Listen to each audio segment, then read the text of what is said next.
Bonjour à toutes et bonjour à tous. Alors je vous retrouve pour un spécial vlog tarot cartomancie. Voilà.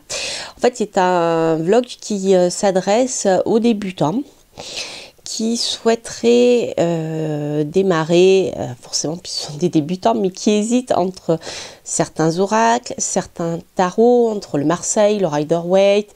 Il existe pléthore d'oracles, il en sort tous les jours pratiquement dans le monde, voire plusieurs par jour, je dirais, j'exagère, mais c'est un peu ça. Donc c'est difficile de s'y retrouver. Alors je vais vous partager ici mon expérience à moi, qui vaut ce qu'elle vaut, puisque c'est la mienne. Voilà. Alors bien sûr ça ne parlera pas à tout le monde, mais c'est vraiment si vous souhaitez vous lancer dans l'apprentissage du tarot ou des oracles. Voilà, je vais vous donner quelques petits conseils pour bien démarrer et ne pas vous mélanger. Et être dégoûté rapidement d'entrée si vous voulez, parce que c'est pas évident au départ. On peut être attiré visuellement par un jeu, mais voilà, après apprendre la divination, si d'emblée on n'a pas, je dirais, on n'est pas à l'aise avec la voyance naturelle, hein, parce que il faut savoir qu'on est tous capables de voyance à différents niveaux. Certains ont baigné dedans quand ils étaient petits, d'autres ont commencé jeunes un peu par hasard, etc. Il y a plein de choses et des fois, eh bien, la vie n'a pas été propice pour développer ces dons-là. Donc, au départ, ce qu'il faut faire, c'est apprendre à lire les cartes. Voilà, alors je vais vous donner quelques petites idées pour pouvoir démarrer. Je vais vous présenter ce que je travaille, comment j'ai commencé, et que ça soit donc avec les tarots et avec les oracles. Voilà, donc pour commencer, pour moi, je dirais qu'il existe un outil qui est à la fois parfait pour la divination, le développement personnel, la psychologie, le développement spirituel, la guidance au quotidien, c'est le tarot de Marseille et ses arcanes majeurs, pardon. Il y a 22 lames, c'est pas le bout du monde. Déjà, apprendre la signification de ces 22 lames, c'est pas mal parce qu'il y a énormément de choses. Et vous aurez, rien qu'avec ces 22 cartes, vous aurez la possibilité de faire des tirages prédictifs très efficaces, très pertinents. Et voilà, vous aurez des informations concrètes.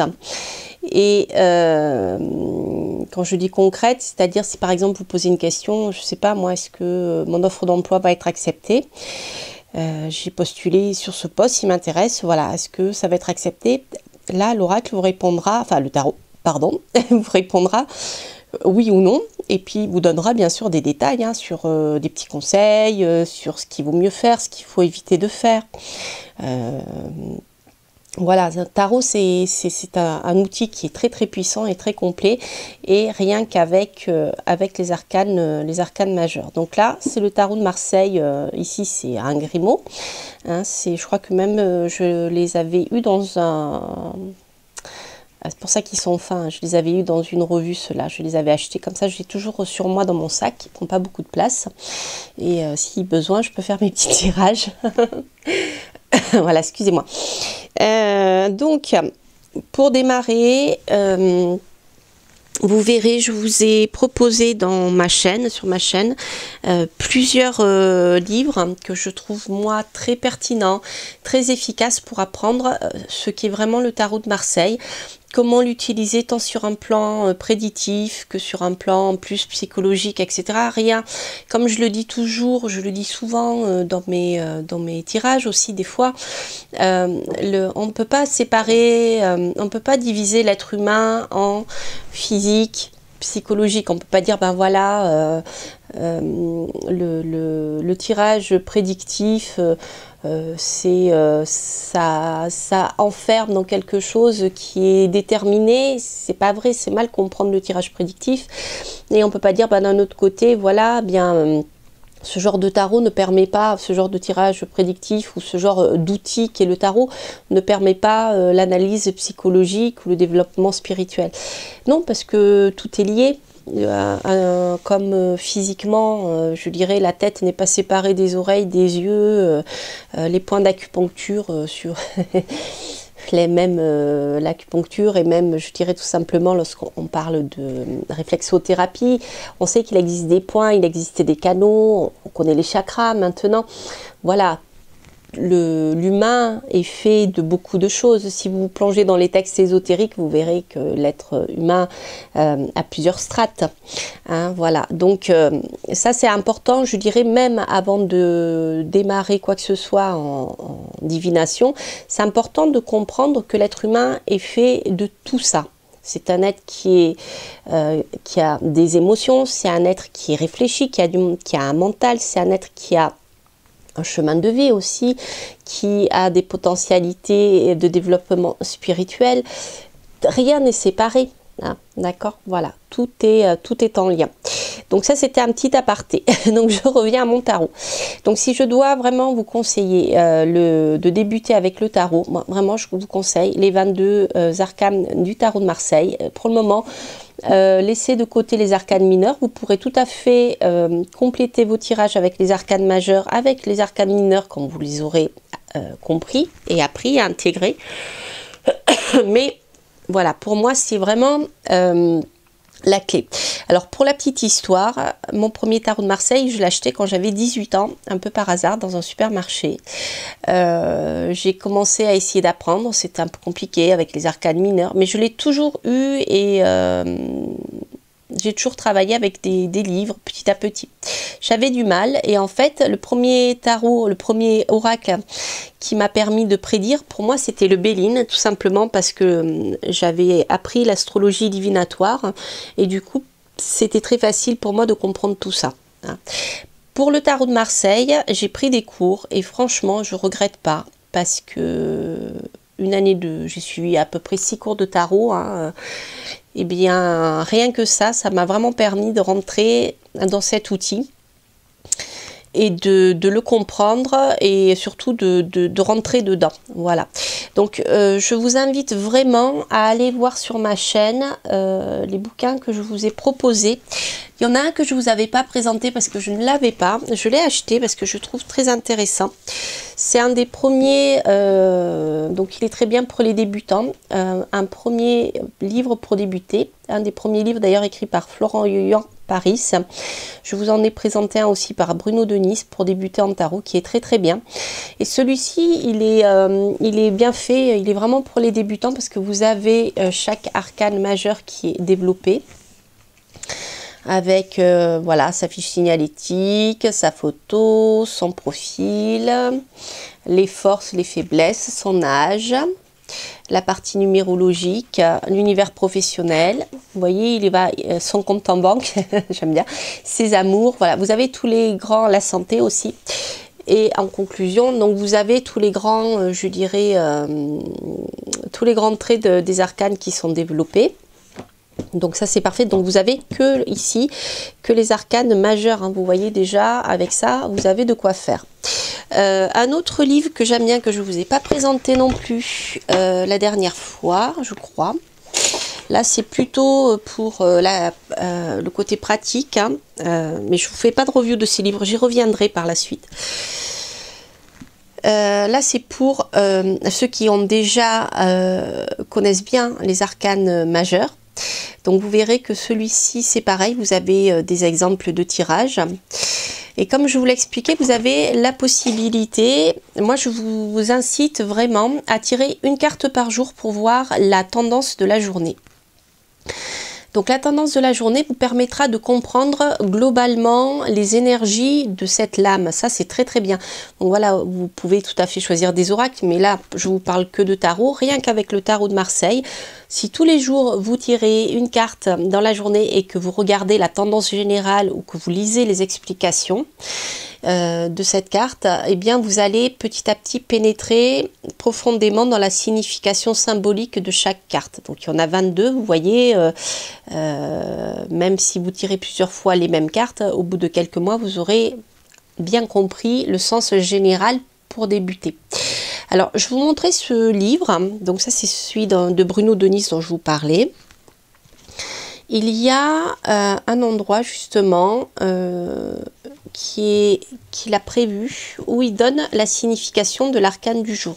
Voilà, donc là ici j'ai le battleur, donc là il va vous dire une journée dynamique et fraîche vous attend, puisque le battleur c'est le début, c'est la jeunesse, votre tenue sera appréciée, vous fourmillerez d'idées, toutes plus originales les unes que les autres, etc. etc. Attention cependant, alors là c'est pour la partie négative, etc.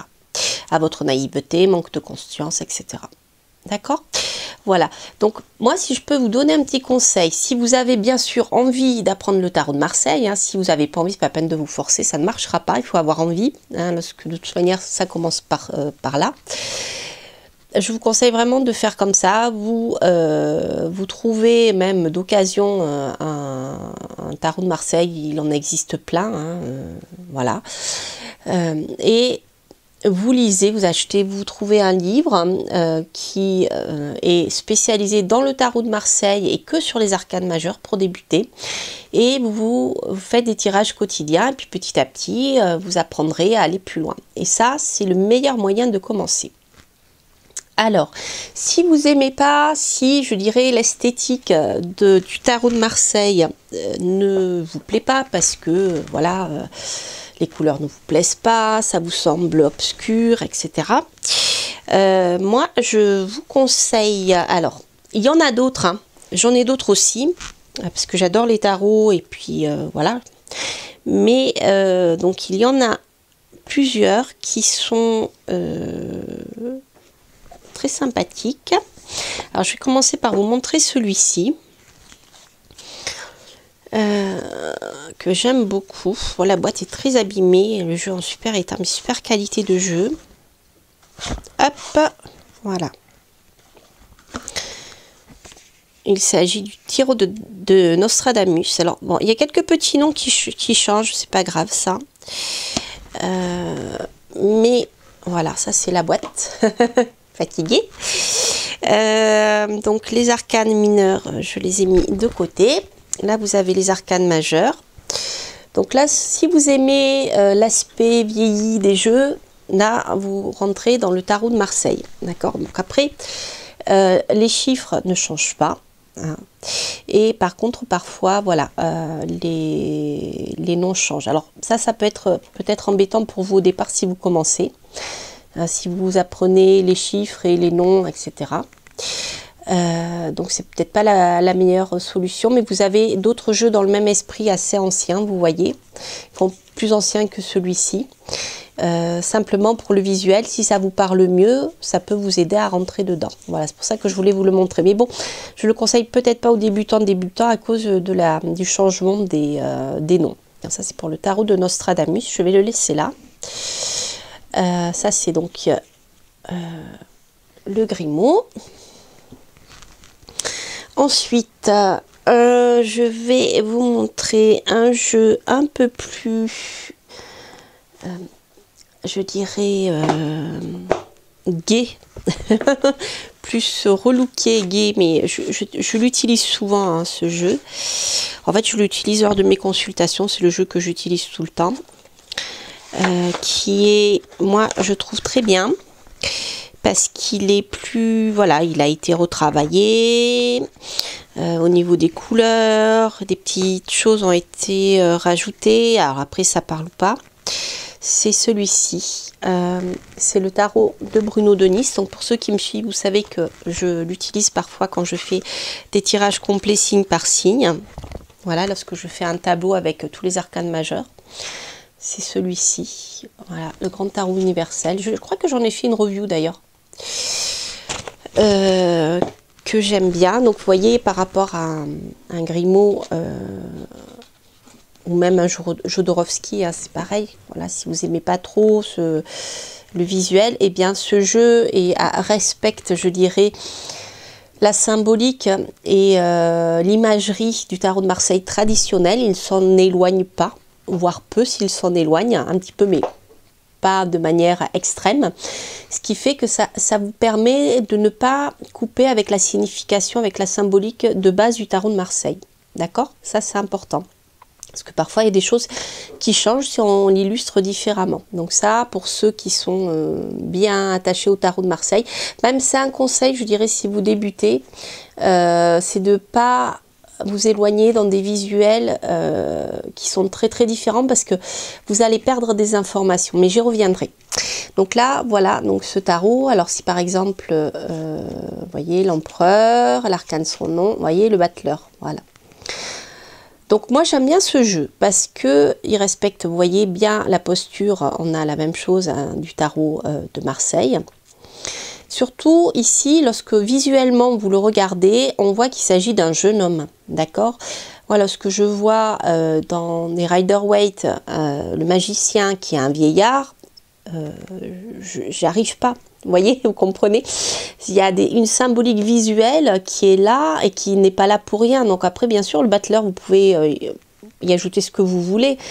Mais si de la jeunesse du départ, qui est le 1, le battleur devient un magicien avec une barbe, ça ne va pas.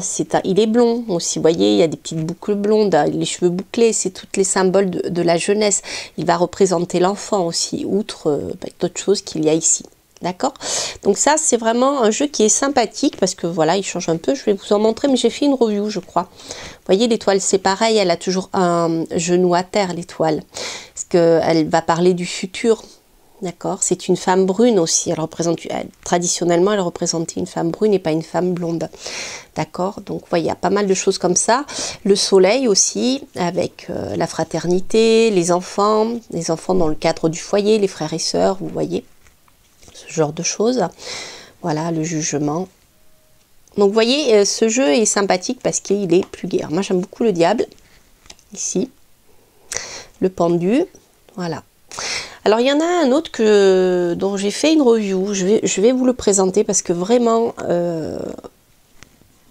si vous aimez voilà, le visuel du Marseille, je trouve qu'il a, c'est pareil, l'auteur a gardé toute la symbolique du tarot de Marseille, donc ça c'est vraiment agréable pour travailler.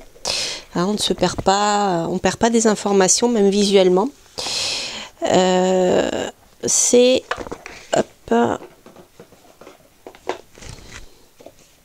le tarot de Gulliver, voilà, chez Arcana Sacra. Donc je le trouve moi très très beau, parce que j'aime bien le travail graphique de Gulliver, et puis au niveau de la symbolique, elle l'a respecté aussi, pardon, à sa manière, mais généralement on retrouve la grande symbolique du tarot. Alors, avec le pape qui est béni, on voit les moines, enfin c'est stylisé, le diable, justice, hop, alors. Voyez l'étoile, le genou à terre, la femme brune, on l'a. Hein. Les enfants, vous voyez, les enfants, pardon, le soleil, on a toujours 2 enfants, avec le lien fraternel qui est là, qui est important. Voilà, le battleur. Ok? Voilà. Donc là, on voit moins, je dirais, les boucles blondes du battleur avec sa petite barbe. Bon, voilà. Après, on s'éloigne un peu. Mais d'une manière générale, l'esprit est quand même très très proche du tarot de Marseille d'origine. Mais voilà, le visuel est différent. Donc, si vous coincez sur les visuels anciens comme ça, ce sont des alternatives que je trouve intéressantes au niveau du tarot de Marseille, je précise, et les arcanes mineurs. Pardon, je vais y arriver, les arcanes majeures. Donc vous allez pouvoir trouver, il y en existe d'autres que je n'ai pas, il y a celui d'Emmanuel, je crois que c'est Emmanuel son prénom, je ne vais pas dire de bêtises, Patrijon. Le tarot est beaucoup plus, il fait à l'ordinateur, donc il fait beaucoup plus contemporain, je dirais, plus actuel. Mais par contre, la symbolique aussi a été respectée. D'accord, du tarot de Marseille de base. Donc ça, c'est pour ceux que je connais, et il en existe peut-être d'autres que je ne connais pas. Donc n'hésitez pas à commenter si, voilà, si vous avez d'autres connaissances de jeux de tarot comme ça, de Marseille, je précise. Qui sont intéressants parce qu'ils changent, ils apportent une nouveauté sur le plan visuel qui peut plaire plus à certains qu'à d'autres, ça c'est important, hein, le fait que ça vous plaise, mais en même temps tout en respectant la symbolique de base. Alors je voulais vous dire autre chose sur le sujet. Ah oui, donc j'ai oublié de vous le dire bien sûr pour ceux qui débutent. Donc le tarot de Marseille, pour que vous voyez, donc vous avez ces arcanes majeures, et les arcanes mineures sont comme ceci. Ils ne sont pas illustrés, enfin ils sont illustrés mais pas comme avec le Rider-Waite des petites scènes. Vous avez, vous voyez, les coupes, le valet, voilà, le 2 de, ça c'est le 2 de bâton, le 3 de coupe, voilà. Vous voyez, vous avez ce genre de choses. Donc c'est vrai que c'est très, comment dire, quand on a 78 lames comme ça au total, donc 22 arcanes majeures et 56 arcanes mineures, qu'on débute, ouf, ça aide pas à y aller, hein, voilà. Donc c'est pour ça, vraiment, moi je vous conseille le tarot de Marseille pour débuter. Vous attaquez avec les arcanes mineures, majeures, je vais y arriver, avec les 22 arcanes majeures. Donc vous avez plusieurs jeux comme ça qui vous permettent de l'aborder de manière plus agréable si vous n'aimez pas ce visuel là. Voilà, donc ça c'était ce que je voulais vous dire. Alors ah oui, autre petite chose aussi, un tarot de Marseille. Alors en général, enfin la manière dont moi je l'ai appris, et donc il a été enseigné aussi par différents courants bien sûr, hein, il n'y a pas une seule manière d'enseigner le tarot de Marseille ni de le pratiquer. Mais sachez que la partie numérologique dans le tarot est extrêmement importante, même avec les arcanes majeures. Autrement dit, un tarot de Marseille aura toujours la justice en 8 et la force en 11. Mais j'y reviendrai dans un prochain vlog lorsque je vais vous présenter le Rider-Waite-Smith. D'accord? Voilà. Donc ça aussi, c'est important que la... Comment dire, les chiffres soient bien respectés dans l'histoire, parce que avec les livres que je vous présente là, on utilise les arcanes occultes, qu'on obtient par addition des chiffres. Donc si vous avez bien la justice qui est en 11, ça va vous fausser tout ça. Donc je sais que certains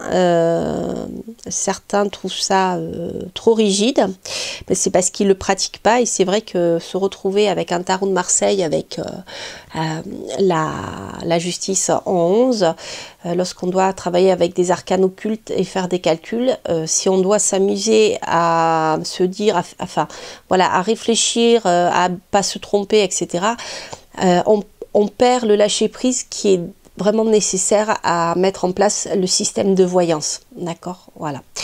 Donc c'est dommage, mais ça c'est important. Voilà. Donc sachez que voilà, si vous voulez vraiment rentrer dans le tarot de Marseille, je dirais c'est important que vous le sachiez. Voilà, je crois que j'ai fait le tour, chers amis. Donc, bien, je vais revenir vers vous pour un autre vlog. Et cette fois-ci, je vais vous parler du tarot Rider-Waite. Et je reviendrai pour un autre vlog. Et cette fois-ci, je vous parlerai des oracles. Voilà, écoutez, j'espère que cette vidéo vous aura parlé. N'hésitez pas, bien sûr, à commenter si vous avez envie que j'en fasse d'autres dans le même esprit. J'y pense pas forcément. Si vous avez des choses dont vous avez envie que je vous parle, alors parfois j'oublie, n'hésitez pas à me le rappeler, ou j'ai pas le temps, ou voilà, ou j'ai oublié en cours de route. Je fais des listes, mais parfois les listes disparaissent. Donc voilà, je vous incite à laisser un petit message. Et puis bien sûr à liker si vous avez aimé, à vous abonner si vous passez par là. Quant à moi, je vous souhaite plein de belles choses et je vous dis à très bientôt pour de prochaines aventures. Portez-vous bien. Bye bye.